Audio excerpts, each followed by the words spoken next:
Hi everyone, welcome back to Demand Decoded. Thanks for tuning in and taking the time to join us today. And on this episode, I'm so excited to be joined by Sarah Breathnach, who's head of demand generation at Hunters, a well-known LinkedIn voice, and actually most recently and excitingly, host of the 7K Social Club podcast, which is great.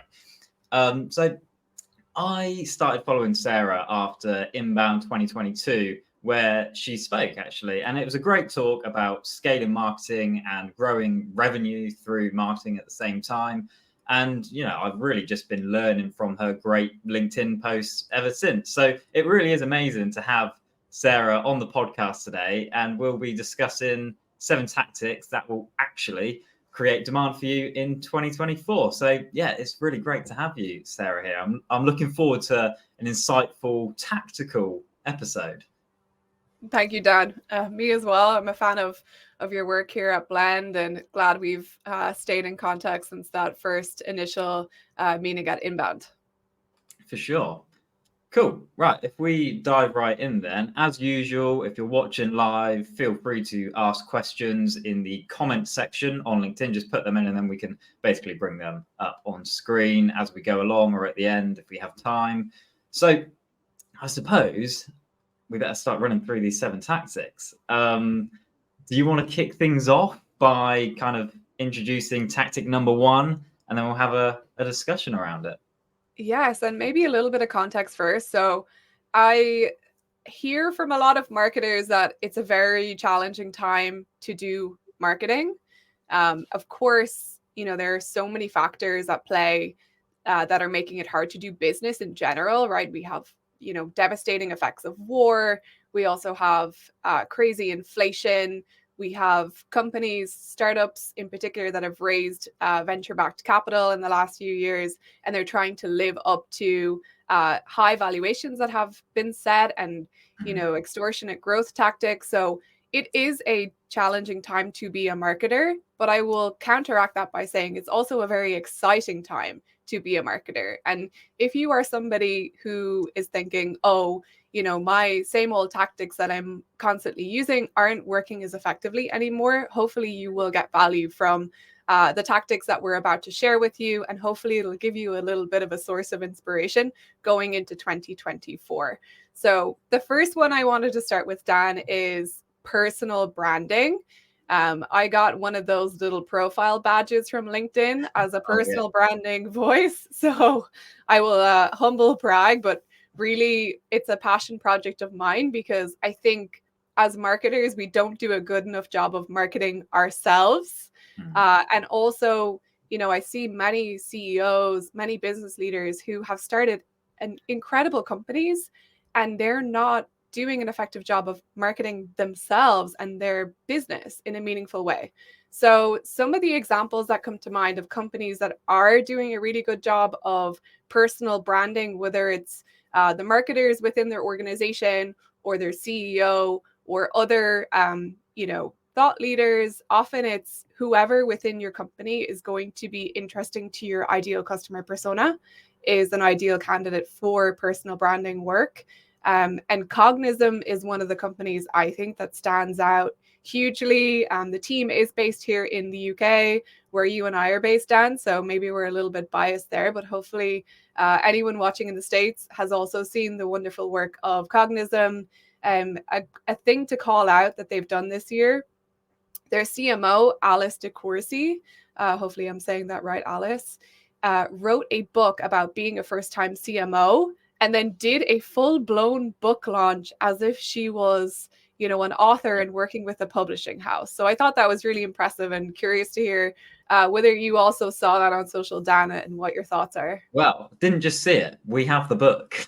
And the book is a fantastic read as well. It's kind of Alice's journey from first starting at Cognism to kind of where they are today, and the whole transition of lead gen to demand gen and what that looked for the entire organization as well as the marketing team.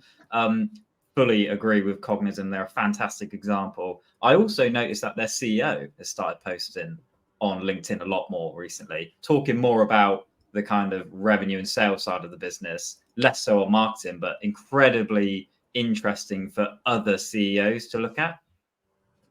100%. And I think I saw he treated, people within his organization who had won a competition, and he was bringing them out to some sort of show or event. And I think, given the nature of their business, right, they're providing solutions that help SDRs, sales teams, marketing teams.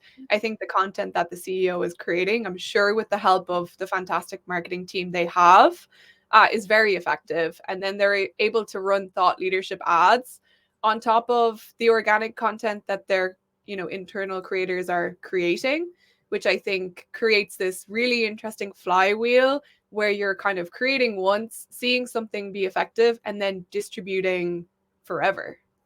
Yeah.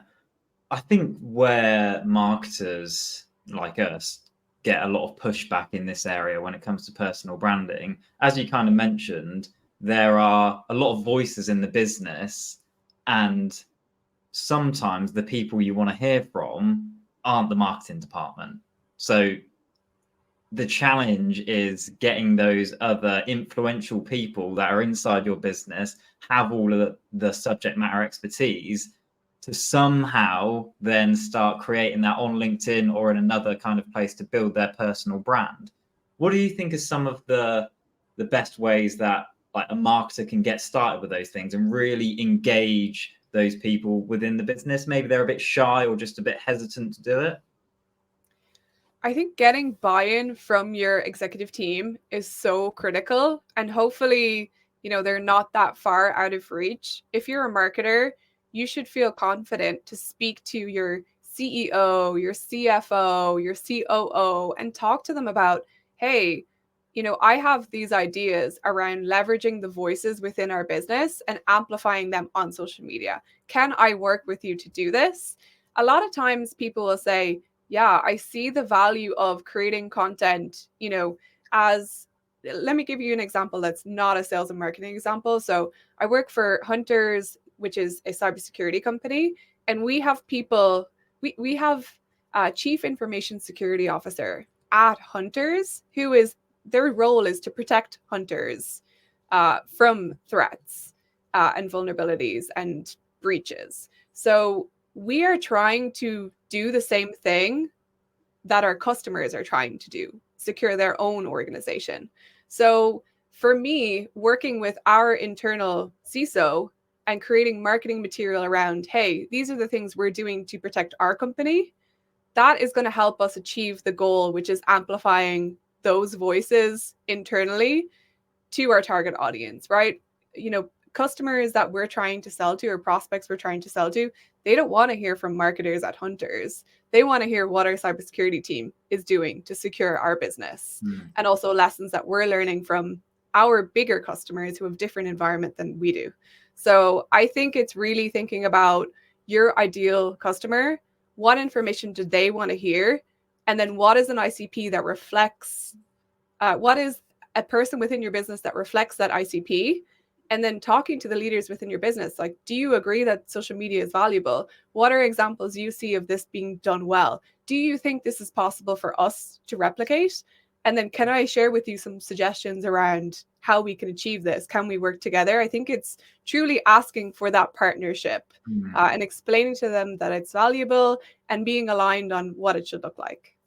Yeah, it's making it a priority for them as well, isn't it? Obviously, these people have, and the voices that you want will likely have a huge kind of range of things that they need to be doing on a day-to-day basis, and they might not see creating content to put on LinkedIn as one of those priorities. So I guess it's just changing that mindset, maybe seeing a bit of initial value, initial engagement to start to say, this is working, right? Like, our ICP and people who actually might become customers love your stuff. They're engaging. So this is going down the right route. Let's kind of keep it going. I think the beauty of it as well, Dan, is you can see that feedback very quickly. Within a week, 2 weeks, 3 weeks, you can see, okay, these are the posts that did well, and these are the posts that did poorly. Let's double down on what we did well. The second part of that, I don't think these people within your organization need to create net new content. A lot of it's already existing in their minds, or it's surfacing during calls with customers, during internal meetings. And I think you as a marketer, if you're able to ghostwrite for these people or else repurpose content that they're already creating internally, I think you can make that job much easier, and the time commitment is far less significant than you'd expect. Amazing. Cool. I think you summarized that beautifully. So, shall we move on to tactic number 2? Yes. So, tactic number 2 I have, which is closely related, but a little bit of a different spin, social media marketing.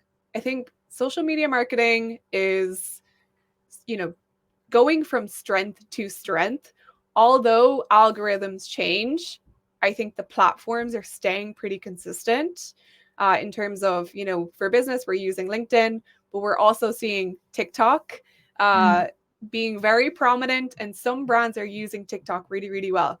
And there was a great example. I'm not sure if you caught this last weekend, Dan, but there was this great example where, this poor woman, her car burnt down somewhere in the States, and she filmed a TikTok to show that the Stanley Cup she was using for her beverage was still intact, although there was a car that was completely destroyed surrounding it.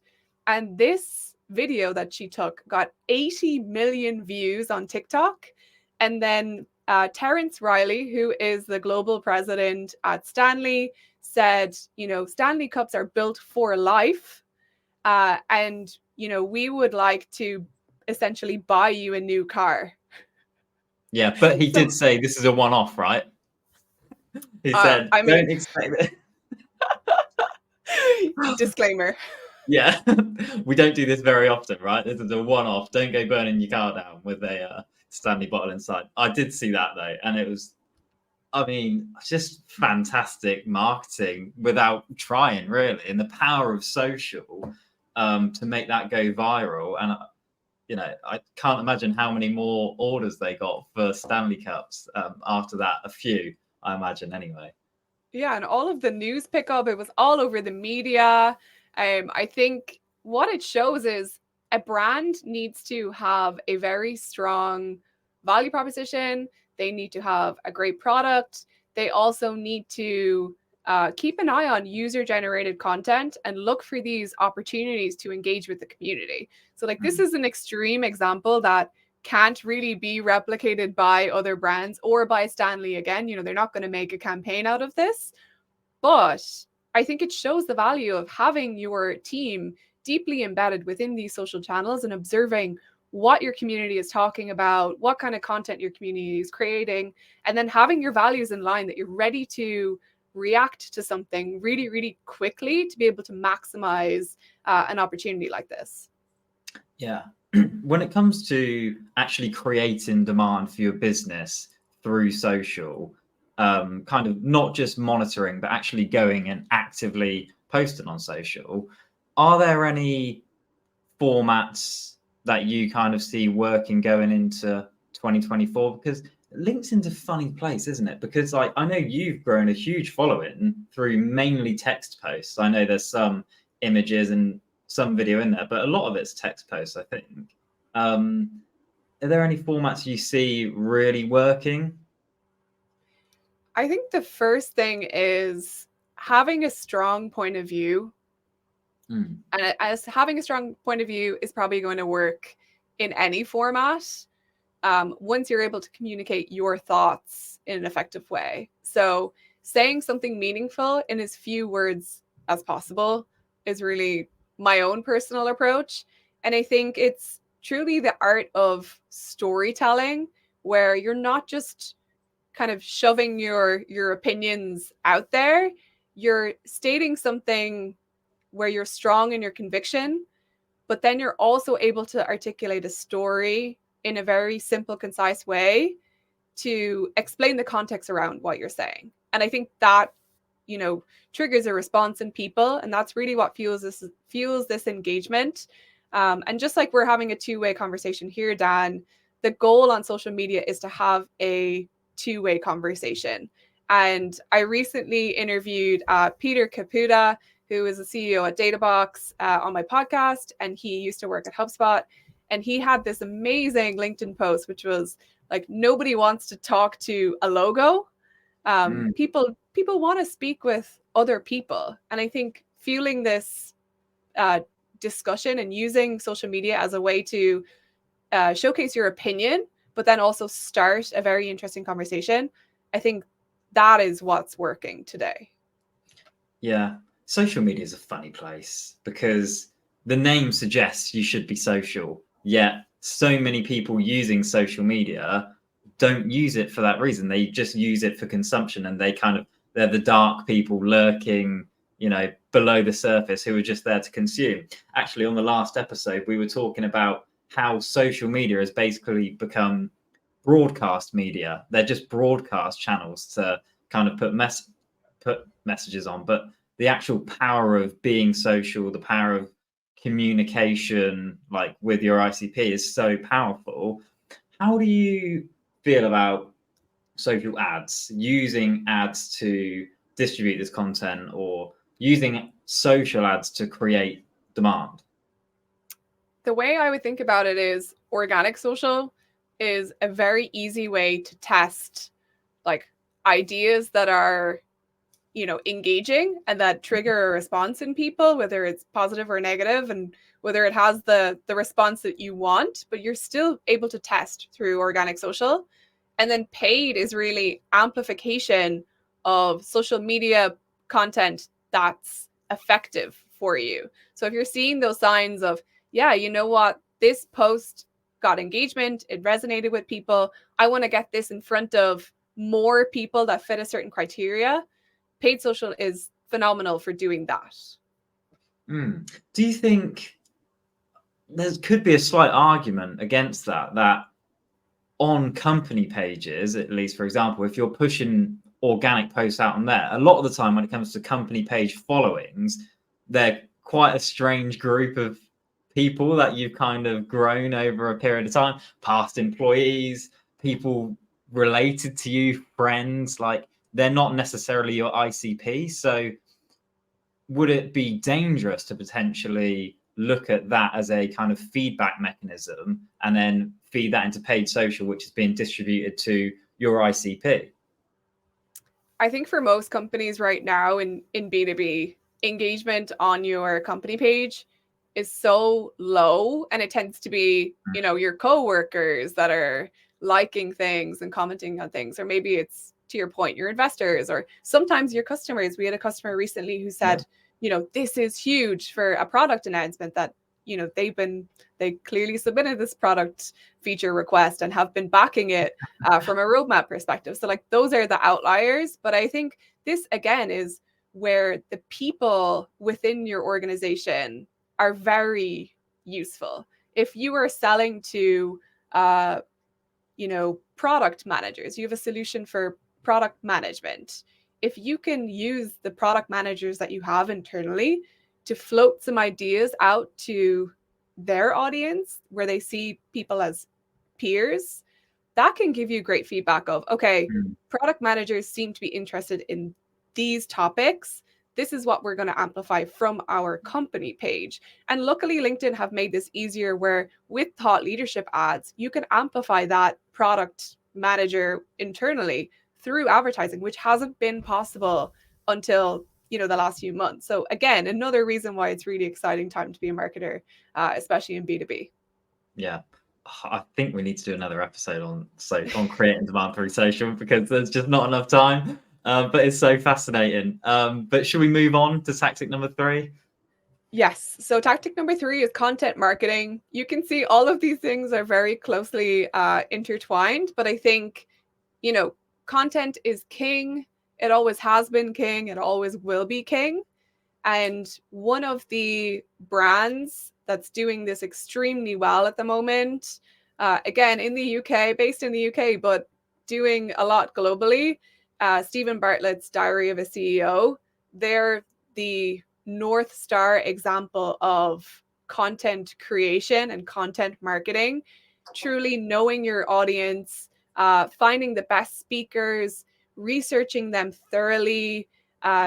They have the podcast, which they do outrageous things like A/B testing 100 different versions of a thumbnail for YouTube, so they can ensure that whenever the YouTube video drops, that they'll get maximum engagement on that.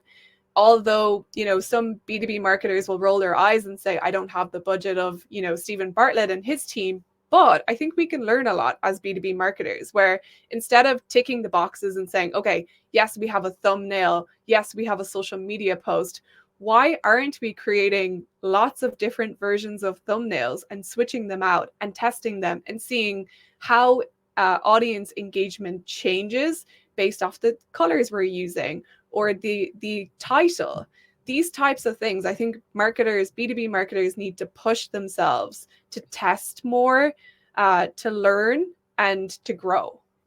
Yeah, I'm a big fan of Diary of a CEO and Stephen Bartlett in general, and just his approach to content. And they're really just, the whole team is just so great at sweating the small things. Like, I know when they have interviewers come in, Stephen was saying how they choose the music depending on the guest that they have coming in, set the right temperature in the room, and like all of these things to create the best atmosphere, the best end result. It's really incredible. And yeah, like you say, just a great example of sweating the small things, like maximizing every fine detail to just make at least what you have the best it can possibly be. You might not have that huge budget, but you can probably optimize what you're currently doing. Yeah. And also focusing, right? They really focus on the podcast. And then after doing the podcast for, I don't know, something like 3 years, they've now introduced I think it's called Behind the Diary. And it's like a YouTube series of day in the life of Stephen and the team and all of these things that go into producing such a high performing podcast. So I think there are so many lessons to be learned from Stephen Bartlett and Diary of a CEO. The biggest one that my team is currently learning is, even if you create great content and maybe you distribute it as, a podcast episode, or like we're doing a live stream, what are you going to do with this content moving forward? What are the moments that we've had, Dan, that are the most kind of digestible, social worthy, clickbait worthy moments that we think would unleash a certain amount of virality within clips that we could post produce and use on your social media or my social media, use it on TikTok, use it on YouTube, shorts. Like, there are so many potential avenues. And I think as B2B marketers, we just have to push ourselves to think, okay, just because the content has been produced and it has been distributed at the beginning, we need to extend that life cycle and kind of squeeze the lemon in terms of how much impact our content can make, even if we as marketers feel like everyone's already heard this or we're bored of the content. If we're bored of the content, our audience is probably just discovering it for the first time.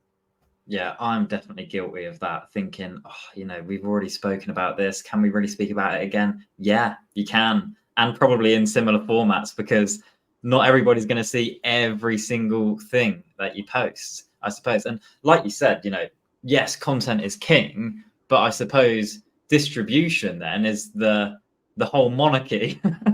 It's absolutely massive. There's no point in creating a piece of content if you're not going to distribute it afterwards, because all of that effort is essentially just wasted because nobody's going to see it.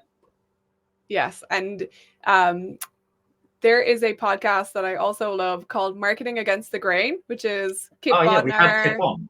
Yeah, I saw that you had Kip on. I need to watch that episode. But his podcast, Marketing Against the Grain, with Kieran Flanagan, who's the CMO at Zapier, they had a podcast episode on this during the week. And Kieran said distribution is undefeated.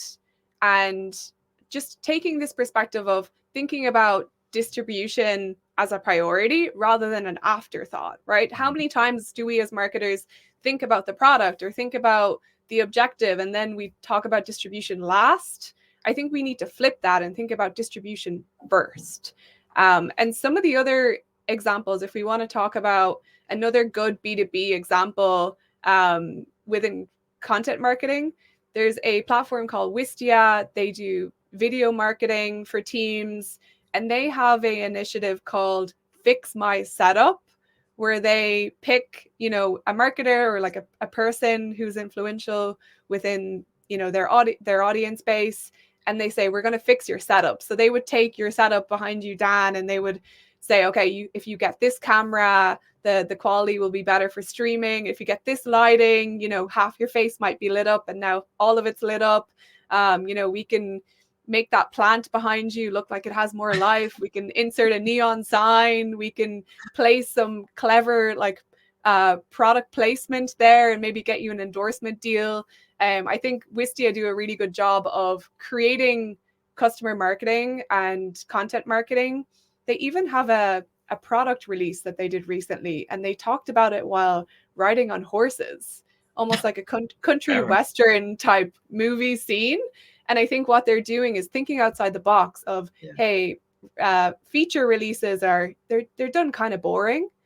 What if we did them while riding horses? Or they did one in the summer while they were floating on a lake, in the States somewhere. So I think just getting more creative about, you have to deliver a message. It doesn't have to be delivered the exact same way every single time.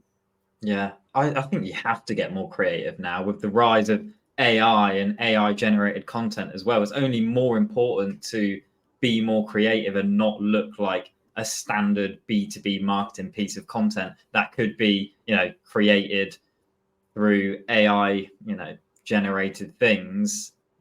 Creativity, it's going to be massive. So, should we move on? Yes. So the next one is community. I think creating a community for your organization, although it's a heavy lift, it's not something that you just start and you run for a quarter. It's very much a long-term commitment. But I think Metadata is a great example of a company that has a very strong community, the demand community. And I think they are a great example of how to have almost community-driven growth for your business. Yeah. So we had Katie on the podcast, actually. I think it was episode 11 or 10. And it's fascinating to talk to because she's led so many communities over the past kind of 5-6 years and started Metadata from nothing, really. And I was trying to dig into her brain to kind of get out what's the actual commercial value and benefit of running this community, because I'm quite active in the demand community and you never see anything from Metadata in there, like rarely, unless it's their customers talking about it. So community is an interesting one, and I'd love to hear your thoughts on, is there a commercial benefit behind it? Katie, did say there was and kind of went into detail around that, even if it's just, customer engagement kind of thing. But with it being so hard to run, so hard to set up, so hard to maintain, is it worthwhile for a lot of B2Bs, when you consider the commercial value you might get? I don't think it's the right move for every company, but I can think of ways that it's worthwhile for Metadata. So I think their entire content marketing strategy is based around the topics that people are discussing within the community. I mean, they have a bird's eye view of every discussion that's taking place in an open forum within their Slack community. So I think from topics, webinars, SEO value, website pages, I think all of that is very useful. I also think they are able to source speakers very easily for their annual conference. And also, just having those people associated with Metadata strengthen the value of their brand. They also have a customer referral program, which they advertise or they socialize to all of the members within the community. So, if we were Metadata customers, we would be able to refer people and make, a little bit of compensation from that capacity. So I think there are so many ways that it's worthwhile for Metadata. I also think they're probably not doing as much email marketing, right? Any communications they're doing to their audience is probably through the Slack community, which is definitely effective, right? You don't have to worry about email open rates and churn within the database. So I think it's definitely creating a different type of flywheel for their business. Yeah, when I think back to the chat with Katie, the one thing I think I would add is that if you're gonna set up a community for your business, it can't just be tagged on to somebody else's role. It can't just be part of a demand gen manager's role or a marketing exec's role. It really needs its own dedicated presence to own that community, monitor that community, and make it the best it can possibly be. Otherwise, it will kind of just be set and forget. Nobody will ever use it, engage with it, and it's kind of pointless. Agree. I also think you don't have to create a community to be able to leverage community. So I think there are two ways that companies, if you're saying we don't want to start our own community, I guarantee you there are many existing communities that you can already leverage. And there are usually two ways to do that. The first way is a pay to play in terms of sponsorship. So Pavilion is a very large community for GTM people, and they will allow sponsors. You can sponsor a dinner through the community. You can sponsor a webinar through the community. So I think that in terms of a pay to play is an option. And then also you can work with a creator who is a member of the community. So if a business wanted to use you as a creator, Dan, maybe the business is not welcome within this private community, especially if you think of executive like WhatsApp groups, etc. Like if you're working with a CMO and they're part of, communities that are specifically limited to CMOs, you can work with a creator who can help you understand insights from that community. Of course, they're going to be very careful about, I'm not going to pitch this community and showcase that I'm selling for another business. But if the conversation arises where somebody's asking for a suggestion to solve a certain problem and you have a vendor that you associate with in a certain way, you can give them that disclaimer of, hey, I help this company from time to time, but giving you just an honest suggestion. It's not a sales play. I think there are relationships like that take place, which effectively leverage community. Yeah, amazing. I like the two-pronged attack towards community there. Two different angles to use it, two great angles as well. Cool. Should we go on to number 5? Yes. So number 5 is brand activations. And I wanted to position this as brand activations rather than, event sponsorships or trade show sponsorship, because as a person who has worked on many different events throughout my career, I think the value of participating in an event is using it as an opportunity to activate your brand.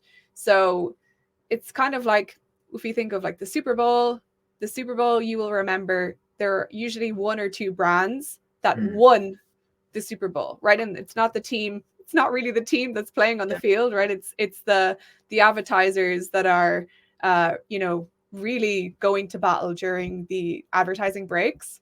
So if you think of taking that approach to what is the equivalent of the Super Bowl within your industry, there's usually one or two huge trade shows or events that happen throughout the year. And you want to be that company that people are talking about during the trade show, after the trade show. And usually the way to do that is not, being the company that spent the most amount of money. It's usually the company that's most creative. So there are plenty of ways that companies can do this. I think, the more creative and unique, the better. But what we're seeing is companies that are doing pop-ups around these large trade shows is one of the strategies that I've seen very effective this year. So CrowdStrike is one of the biggest cybersecurity brands in the world. And they had a pop-up store outside of the Moscone Center in San Francisco during RSA conference, which is one of the biggest conferences in cybersecurity. And people were just buzzing around that pop-up. They got so much foot traffic. They used the location as an area to serve meals. to deliver content, to have sales meetings. And I think CrowdStrike probably got more value out of their pop-up shop than they did their booth on the trade show floor. So thinking about creative ways to capitalize on an event that doesn't just require, okay, we need to have the biggest booth or we need to spend the most money with the conference organizer. Yeah, amazing. When I was at Inbound this year, actually, I know Chili Piper had a really successful sponsorship there. Outside, one morning I was walking to the conference center and I saw somebody like spray painting on the slabs outside. I thought, what the hell is going on? Like, vandalism is happening in front of my eyes. Like, what's going on?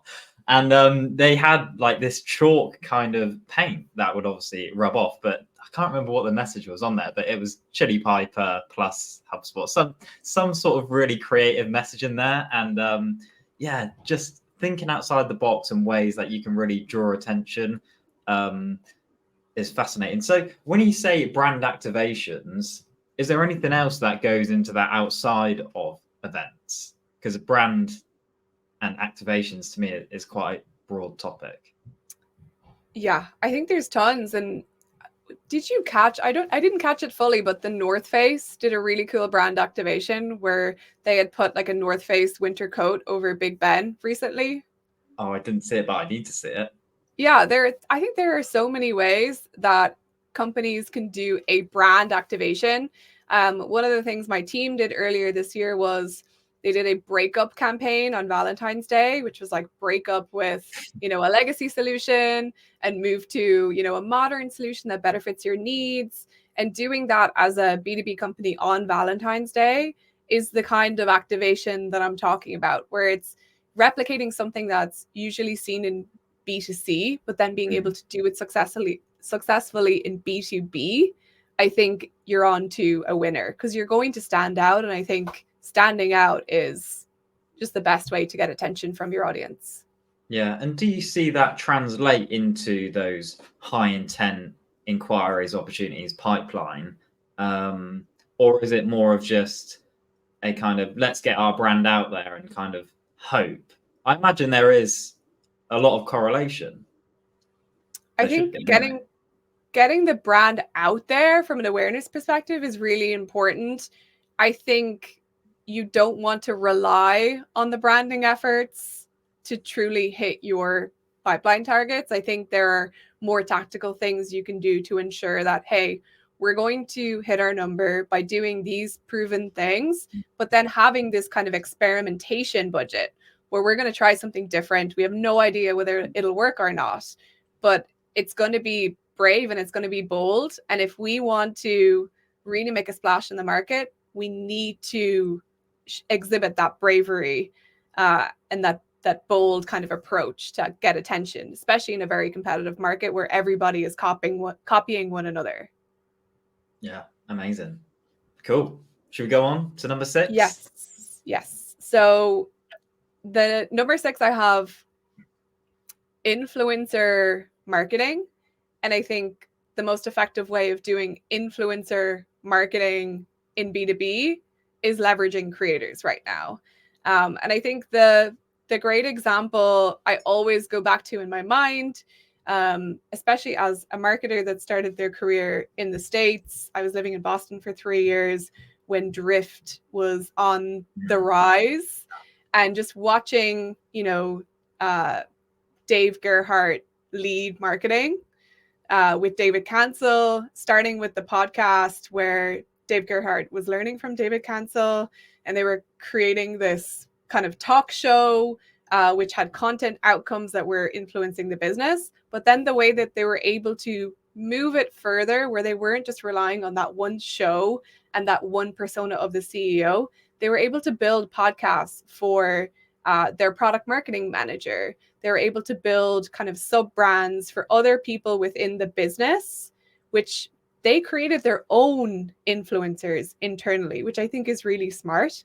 And if this isn't an option for your business currently, there are plenty of people that you can find through social media and through your industry that are creating relevant content that you can work with, that you can partner with doing it long term is always going to drive the best results, rather than trying to do short term things with people and then saying, oh, that didn't work. I think you really need to give it time. One of the best examples from the B2B side is Morgan Ingram. He has grown a presence for himself as kind of like somebody who creates content around sales and selling, but now he's really in the content creation and production and driving value business. And he has successful partnerships with Clary, where he's been involved in their events, also with Devin Reed and Kyle Coleman, and together they're kind of like the perfect trio to deliver valuable information to their audience. And then he also partnered with Nearbound, which is a new organization which does kind of like facilitates kind of lead sharing and lead introductions from one company to another. They had a conference recently, and Morgan ran a competition where I think it was like 3 people who signed up for the conference were going to win custom Nike Air Force Ones that had Nearbound embroidered on the shoes. And I thought it was a good creator partnership for somebody who has a large kind of sales and marketing audience and also an organization that's tapping into that space. And I thought they used creativity well. And I think it definitely helped cut through the noise of what we typically see on our LinkedIn feeds. Yeah, Nearbound were great, actually. Like, I just remember they hosted a mini golf event inbound this year, and it was brilliant. So I remember the name from that as well. So yeah, they're obviously doing something right. Is it a bit of a myth that influencer marketing is a complex thing to do? I haven't executed it before, really. It hasn't been a play that, like, I've ever kind of needed to do or like at the top of a priority list. But obviously, like, there's a bit of legislation around disclosing things as advertisements and things like that. How complex is influencer marketing to do? Or is it really as simple as reaching out to some popular creators in your space and creating some content with them? I think the concept is very simple. It's just how you mentioned. I think there are people who are influential and have strong opinions within your market that you can use, within webinars or podcasts or creative talk show, or have them post on your behalf through their social media profiles. I think all of that is very simple and straightforward. I think what we will see next year is the legality side around disclaimers. We've seen this within social media with Instagram and Meta, TikTok, etc., where people have to be very upfront about, hey, this is an advert. I'm being incentivized by a business to promote this product to my audience. We haven't seen that very widely within B2B yet, but I think we'll see a lot of it next year, because these are things that brands and creators both need to kind of make sure that they're adhering to any types of guidelines that are out there from a consumer protection perspective. Yeah, definitely a valid tactic, but potentially might get a bit more complex in the B2B space. Yeah, I think it has been like reputation has been the thing on the line in the past, where you as a creator want to make sure that your reputation is intact, because if you disrespect your audience, you could lose that audience's trust forever. So I think as a creator, you've always had to be very careful about who you work with on the partnership side. But I think now from the businesses side, working with creators, I think on both parties will have to be very clear on what they need to disclose to their audience before doing any type of promotional work. Yeah, for sure. I'm looking forward to seeing some influencer collaborations next year, actually. Probably pay a bit more attention to it, actually, as a tactic to use. So should we move on to your final tactic? Yes. So the final one for me is co-marketing. And it's something that's discussed very often on the Marketing Against the Grain podcast with Kip Bodnar and Kieran Flanagan. And it is that value of 2 brands associating with one another and leveraging the audience of the brand that you're co-marketing with. So I think this is not new to our industry at all. but I think it's underutilized. I would be interested to hear your thoughts on it, Dan. Yeah, it's incredibly important, and often one brand will have a bigger audience than the other brand. So being able to leverage that, and as long as it's relevant and their audience is relevant to your business and could potentially be your customers too, there's no reason why you shouldn't be collaborating on some content, like potentially, you know, an event like this, a in-person event where you have multiple speakers and sponsors from different brands. So for sure, it's usually a fairly easy thing to execute as well. Just, I suppose, ensure that the categories line up and that the audiences match up. So there's benefit to both the businesses and the audience at the end of the day. Absolutely. And I think having, in B2B in particular, like having this clear story of like, you use both of these solutions together for this purpose to achieve this outcome, you know, it is better together. I think there is alignment there that needs to happen from product teams on both sides. Like, are the integrations in place? It's kind of easy for us as marketers to get excited about doing co-marketing, but if both products don't actually work successfully with one another, your co-marketing efforts will be very one-dimensional, right? It's successful on a promotion perspective and maybe an awareness perspective, but if you don't have customers that are using both solutions together effectively, it's only going to, you know, do so much for your business in the long run. Yeah, and probably making sure that integration between products is absolutely as seamless as possible before you start trying to do this. It's probably a good place to start, I would say. Yeah, and like enabling your sales reps, right? If a customer is on the call with a sales rep and they're asking about the solution that you co-market with, you want to make sure that your salespeople are enabled, because otherwise it's a very uncomfortable conversation for them. Yeah, cool.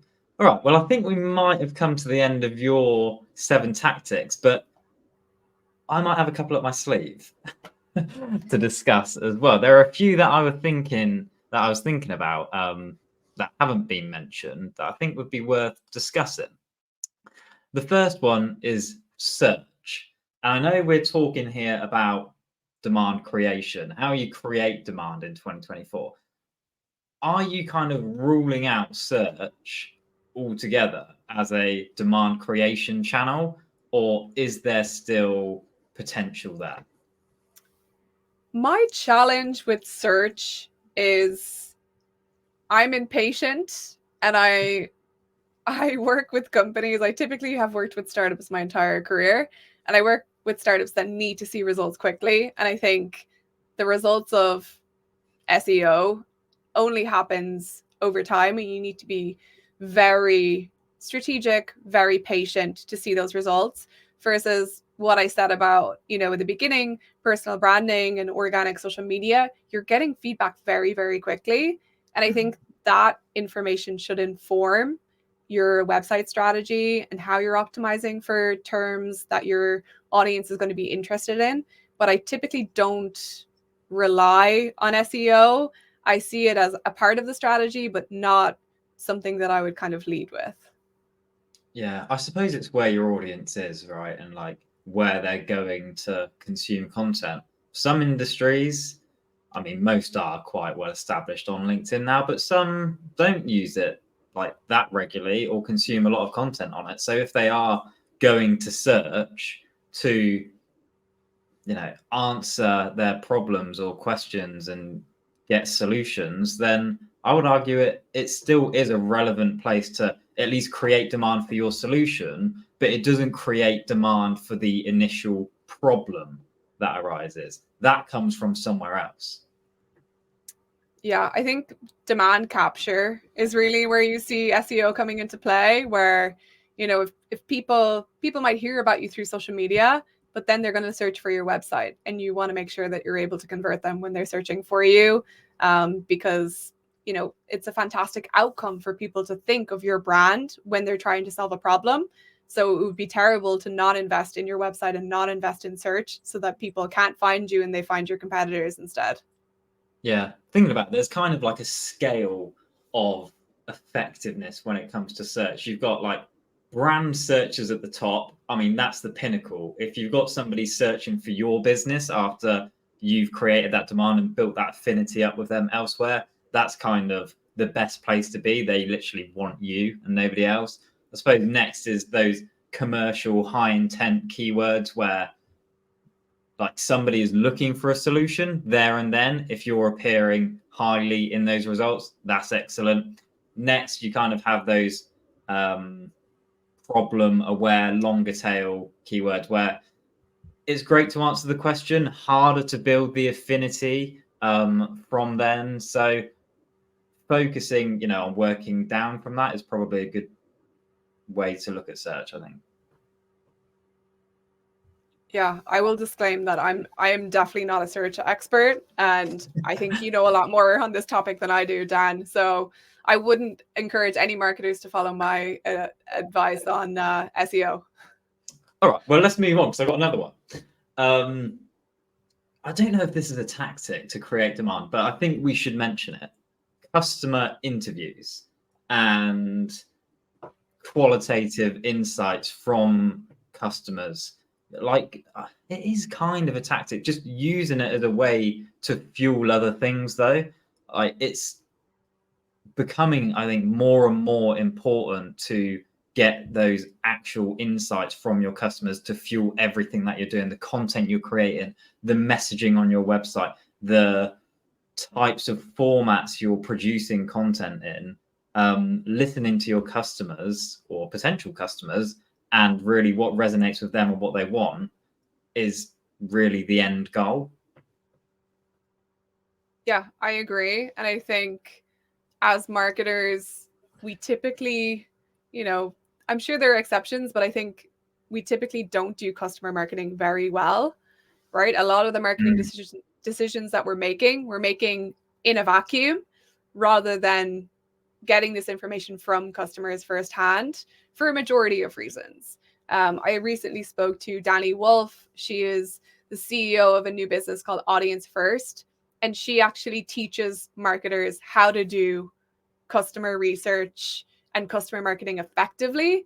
And she does kind of like tear down sessions of the marketing work that we see from vendors within cybersecurity. And she gets feedback from an actual cybersecurity practitioner on why certain words are, not welcomed and not appreciated by cybersecurity practitioners for different reasons.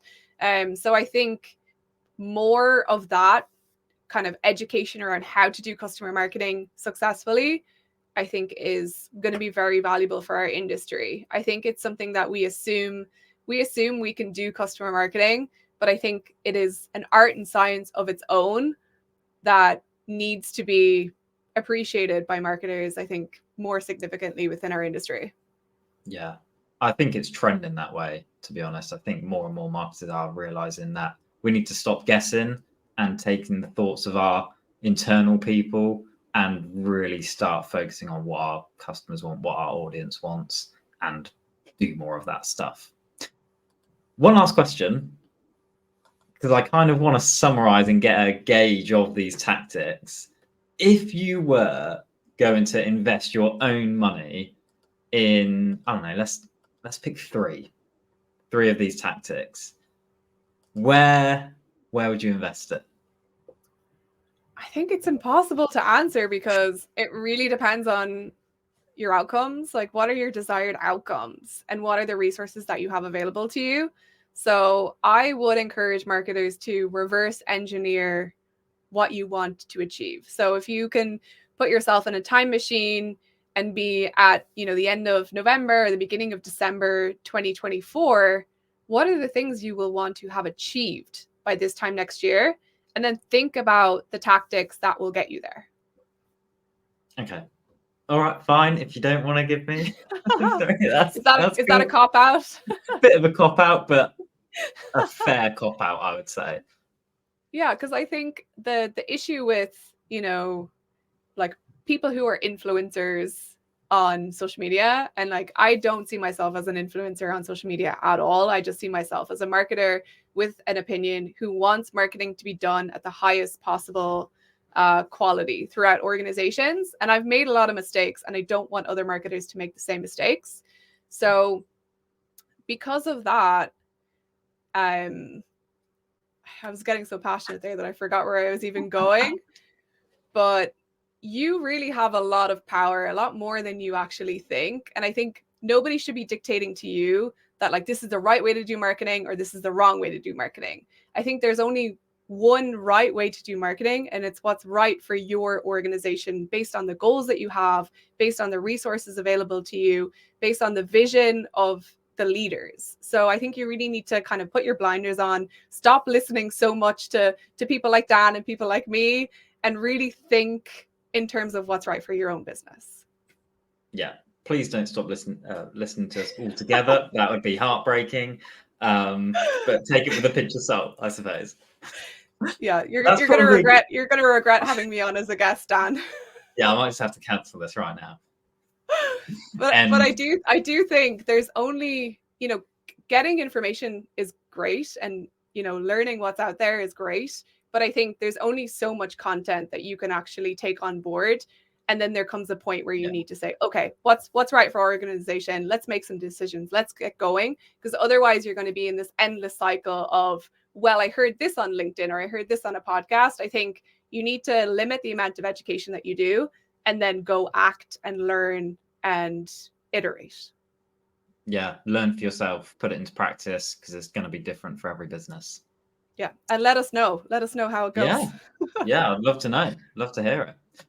Cool. I suppose we should wrap things up there. I don't know if you want to do just a little plug for the 7K Social Club podcast, which I know is fairly new. I'm a big fan of it. I suppose is the premise around basically how you grow your own following on LinkedIn mainly to 7K. Yes. So the premise is around how do you get started with growing a presence for yourself on LinkedIn, gaining the confidence to actually put your ideas out there and share, your thoughts, what you believe to be true, your learnings, etc. So there's a practitioner element, but there's also an element of encouraging CEOs, encouraging heads of departments to use LinkedIn as a channel that can help your business grow. Yeah. If you're interested in the personal branding tactic, like that podcast is for you basically, and we'll just give you everything you need to really execute that the right way. So let's wrap it up there. Thank you so much, Sarah. That was incredible and just so great to have you on Demand Decoded.